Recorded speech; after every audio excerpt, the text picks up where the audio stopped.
क्या आपको ऐसे लगता है कि ये शादी करके आप इस शादी में फँस गए हैं और आप एक दलदल में फँस गए हैं जो दलदल ख़त्म ही नहीं हो रही।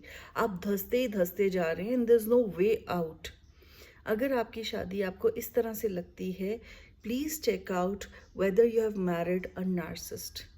क्योंकि अगर आप नार्सिसिस्ट से शादी कर चुके हैं, ना तो वो आपको डिवोर्स लेने देगा, ना आपको अपने साथ अच्छे से रहने देगा या देगी। अगर आप नार्सिसिस्ट से अपना पीछा भी छुड़वाते हैं तब भी आप नुकसान में हैं, और अगर आप नार्सिसिस्ट के साथ रह रहे हैं तब भी आप नुकसान में हैं। लेकिन कैसे पता चले कि जो हमारा स्पाउस है या हमारा पार्टनर है वो एक नार्सिसिस्ट है? बहुत सारी छोटी छोटी चीज़ें हैं जो हमें इंटरनली तो पता ही है कि हम फंस चुके हैं, लेकिन कई बार दूसरे का सुनकर वैलिडेशन मिल जाती है। सबसे पहले एक नार्सिसिस्ट किस तरह से फंसाता है अपने शिकार को? लव बॉम्बिंग करके। वो अपने शिकार को बताएगा कि देखो, मैं ही तुमसे सबसे ज़्यादा प्यार करता हूँ या करती हूँ, और दुनिया में कोई और तुमको नहीं प्यार करता। वो आपके साथ सिंपैथी करेगा, आपके रॉन्ग इमोशंस को भी वैलिडेट करेगा कि हाँ, तुम सही हो, बाकी सब गलत है, या यूर राइट, यूर राइट। उससे क्या होगा कि आपके अपनों के बारे में भी आप बातें करोगे, आप अपने क्लोज सर्कल के बारे में भी उसके साथ बातें करोगे, और वो इंसान उस वक्त आपको वैलिडेट करेगा। लेकिन वो इंसान उन चीज़ों को आपके अगेंस्ट बाद में यूज़ करेगा। आप बाद में फंस जाओगे, क्योंकि वो इंसान बोलेगा देखो, तुम्हारी उसके साथ भी नहीं बनती, तुम्हारी उसके साथ भी बनती नहीं है, और जब इसकी बारी आती है आपके साथ गलत करने की, तो आपको लगेगा शायद आप ही कहीं ना कहीं गलत हो, क्योंकि वो बार बार इस चीज़ पर बार बार फोकस डालेगा कि देखो, तुम्हारे अंदर गलती है, बाकी लोग भी तुम्हारे विक्टिम हैं। तो वो आपको अपनी लाइफ का सबसे बड़ा विलन बना देगा। आपको लगेगा कि मैं ही गलत हूँ और बाकी दुनिया सारी सही है। ये तब होगा जब वो आपको लव बॉम्ब करेगा, इतना प्यार देगा, इतना प्यार देगा, जो बहुत टेम्पररी होता है। वो सिर्फ 4 दिन की चांदनी है, जो आपको लगेगा कि नहीं, दुनिया सब खराब है और ये इंसान सबसे अच्छा है। Second is gas lighting. This person will gas light you. वो आपको बार बार बोलेगा तुमने ये किया था, तुम्हें याद नहीं, तुमने ये बोला था, तुम्हें याद नहीं, हमने पहले ये एग्री किया था, तुम्हें याद नहीं, you have to do this and you had agree to it, तुम्हें याद होगा, तुम्हें याद नहीं। और आप अपना सर खुजलाओगे, ये कब बात हुई, ये कब हुआ, मुझे तो याद नहीं, it was not so noticeable. हो सकता है उस इंसान ने बड़ी सैंडविच करके कोई बात आपको पहले बोली हो, बहुत मीठी से रैपर में डालकर, जो एक अलार्मिंग साइन था, जो फ्यूचर में वो आदमी उस चीज़ को या वो लेडी उस चीज़ को एक पिलर बना लेता है अपनी आर्ग्यूमेंट का। आपको तो वो याद ही नहीं, आपने तो ऐसे हल्की फुल्की बात सोची थी या समझी थी, उसको इग्नोर कर दिया, और वो it is like terms and conditions. और वो इंसान बोलेगा it is your problem that you did not remember, but we had already discussed this, or he will or she will say, he might lie also, but क्योंकि इतने incidents के साथ हो जाते हैं और वो इतनी बार आपको ये बात बोल देंगे कि आपको लगेगा शायद आपकी मेमोरी कम है। वो हर चीज़ को डिनाई कर देगा, नहीं ये तो, अगर वो बात हुई है और आपका पॉइंट स्ट्रॉन्ग हो रहा है या आपकी आर्ग्यूमेंट का पिलर स्ट्रॉन्ग हो रहा है, तो वो बोलेगा नहीं, ये तो बात हुई ही नहीं थी, ये तो मैंने सुना ही नहीं था, तुमने बात ही कैसे कर दी। और अगर वो बात उसके फेवर में है तो, और वो बात हुई भी नहीं है, या हुई है तो हल्की फुल्की बात हुई है, देखो मैंने तुमको पहले ये बोला था, देखो ये बात हम लोगों में पहले हो चुकी थी कि ऐसा होगा, और आप अपना सर खुजला रहे हो कि ये बात तो हुई नहीं थी, या फिर ये बात हुई थी, ये तो बड़ी लाइट नोट पर बात हुई थी, ये तो बात इतनी बड़ी थी नहीं जिसको ये इतना स्ट्रॉन्ग एक फाउंडेशन बना रहा है इस आर्ग्यूमेंट का। So this persons major target is always winning the argument by hook and crook, so that you lose your own credibility. Now third point is isolation. ये आपको आइसोलेट करके रखेंगे आपकी अपनी फैमिली से। अगर उनकी अपनी फैमिली में भी आपके सिंपथाइजर्स कोई हैं, ये उनसे भी आपको आइसोलेट कर देंगे। आपके अपने सिबलिंग्स के साथ आपको आइसोलेट कर देंगे, बहुत लोगों के साथ आपको आइसोलेट कर देंगे। अगर आपके कुछ फ्रेंड्स हैं जो दे आर वेरी इंटेलिजेंट, या आपका सपोर्ट सिस्टम है, ये आपको आइसोलेट कर देंगे।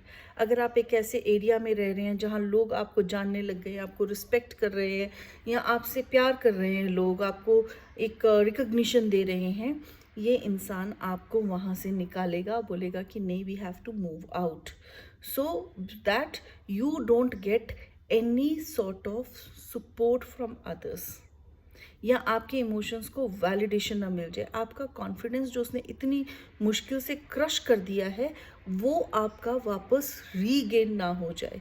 सो it is very important to understand कि कहीं ये आपको आइसोलेट तो नहीं कर रहा। बहुत तरीके हैं आइसोलेट करने के।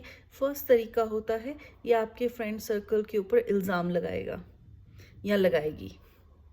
सेकंड तरीका है कि this person would tell that other people are not good for you, they are misguiding you। और जो मैंने पहले रीज़न बताया है कि वो उस पर इल्ज़ाम लगाएगा, this can be on character, this can be on habits, और ये सारे मेड अप होते हैं। वो क्रिएट ऐसा सिनेरियो करेगा कि आप अपने फ्रेंड्स को नहीं मिल सको, ना आपके फ्रेंड्स आपके घर आ सकते हैं, ना आप अपने फ्रेंड्स के यहाँ जा सकते हो, क्योंकि वो जब भी आपके फ्रेंड्स को देखेगा या देखेगी, ही और she would be out of nerves. Why? Because this person knows that this friend of yours is your support system, और उसके सारे ऑब्जेक्टिव्स पर आपका फ्रेंड या आपकी फ्रेंड पानी फेर रही है। So it is very, very, very common that this person would isolate you from your own family. उसके लिए इम्पॉर्टेंट होगा अपनी फैमिली, अगर वो आपके एंटी है। अगर उसकी अपनी फैमिली आपको सपोर्ट कर रही है, तो वो उनके भी एंटी हो जाएगा, बिकॉज उसका ऑब्जेक्टिव्स कुछ और हैं। So this person does not want you to get supported. This person would be manipulative. This person would lie also, because इसको अपनी बात प्रूव करनी है और इसको आपको झुठलाना ही है, so that आपकी क्रेडिबिलिटी कम हो जाए, आप आइसोलेट हो जाओ, आप वीक हो जाओ और इस पर डिपेंडेंट हो जाओ, इसी को आप अपना भगवान मानो। नेक्स्ट इज ही और she plays the victim card. ये तो इतना कॉमन है, इतना कॉमन है कि वो आपको बोलेगा कि आप ही विलेन हो, आपने उसके साथ बहुत गलत किया है, उसकी ज़िंदगी आपके आने से ख़राब हुई है पहले, जबकि ये ऑपोजिट होगा। आप उसकी लाइफ में एक बहुत बड़ा सपोर्ट सिस्टम लेकर आए होगे, आप उसको बहुत बड़ी, आप उसका एक पिलर बन चुके होगे उसकी लाइफ का, आप उसको बहुत फ़ायदा दे रहे होगे, लेकिन वो कभी एक्नॉलेज नहीं करेगा। आप अपनी लुक्स में भी बहुत अच्छे हो सकते हो, आप अपने काम में बहुत अच्छे हो सकते हो, आप अपने एफर्ट्स में बहुत अच्छे हो सकते हो, फाइनेंसेस में भी बहुत अच्छे हो सकते हो, लेकिन ये जो इंसान है, ये आपको उस आपकी जो पॉजिटिव चीज़ें हैं उसको नेगेटिव बना देगा। अगर आप लुक्स में अच्छे तो बोलेगा हाँ हाँ तुम्हें बहुत घमंड है, या बोलेगी तुम्हें बहुत घमंड है कि तुम बहुत हो, इसलिए तुम मेरे ऊपर इस तरह से कर रहे हो, because this person knows how to play the victim card. अगर आपके फाइनेंसेस अच्छे हैं तो आप बोलेगा हाँ तुम मुझे अपने पैसे का जोर दे रहे हो। अगर आपके पास और अदर आप इक्विप्ड हो और अदर चीज़ों के साथ, तो ये इंसान उन्हीं चीज़ों को नेगेटिव बना देगा, ताकि आप उन चीज़ों को यूज़ ही नहीं कर पाओ अपनी बात रखने में। सो ये आपको कैसे भी आपको डाउन करेगा, आपका कॉन्फिडेंस कम करेगा, विक्टिम कार्ड प्ले करके, या फिर आपको आइसोलेट करके, या फिर आपको गैसलाइट करके। Then next comes he creates drama and chaos. ये आपके साथ कुछ भी कर दे, और अगर आपने कुछ बोला, this person will not highlight that, लेकिन आपने कुछ कर दिया या आपने कुछ बात बोल दी in response, this person will create a drama and chaos. ये जगह जगह बताएगा या बताएगी, या आपके रिलेटिव्स को फ़ोन कर सकते हैं, या उनके घर जा सकते हैं, या उनको बुला सकते हैं, ये अपने रिलेटिव्स को फ़ोन कर सकते हैं, ये तमाशा बना देंगे आपके लाइफ में, क्योंकि इनको ड्रामा और केओस इसलिए करना है क्योंकि आपने छोटा सा मूवमेंट कर दिया सो that you get discourage and do not repeat it against him.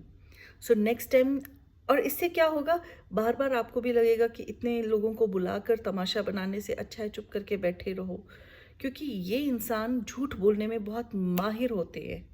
Narcissist इंसान का झूठ तो, वो कहते हैं ना कि झूठ के पैर नहीं होते.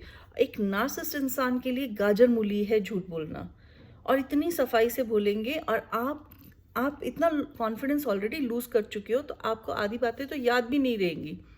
सो ना आपका कोई फ्रेंड होगा जो आपको सपोर्ट कर सके. आप अपनी फैमिली से भी कट हो जाते हो, क्योंकि ये इंसान आपको ऑलरेडी आइसोलेट कर चुका है और या कर चुकी है.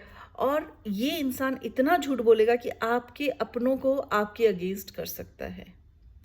सो ये तो हो गए कि एक नार्सिसिस्टिक स्पाउस की क्या क्या पहचान है. और मेन आपको ये समझना है कि इसका मेन टारगेट होता है आप उसके लिए काम करो, आप उसकी नीड्स को सेटिस्फाई करो. By hook by crook he will get it done through you. So ये बहुत इंपॉर्टेंट है आपको ये पहचानना कि आप उसके किस काम आ रहे हो. सो knowing your self worth is very important. लेकिन ये आपको इस लेवल पर ले आएगा कि ये आपके लिए एक फैंटेसी हो जाएगी कि मैं भी किसी चीज़ के वर्थ हूँ. इन सब के लिए if you need some help, I am there. You can book a session with me, और आप you can stay tuned to my channel and learn more about it. I will be coming up with more videos on narcissism and other topics, also on relationship counseling and coaching, and also on life coaching. So you stay tuned, you subscribe my channel, and stay connected as a family. I am there to support you if you are facing such things. And recall me, my name is Sonali Singh. आप मेरे को कभी भी message कर सकते हैं. अगर आपके साथ कोई प्रॉब्लम है कमेंट्स में लिख दीजिए, और you send me an email. My email ID is coachsonali9@gmail.com. I am there to respond to any queries which you put forward, and I am there to help you. Thank you.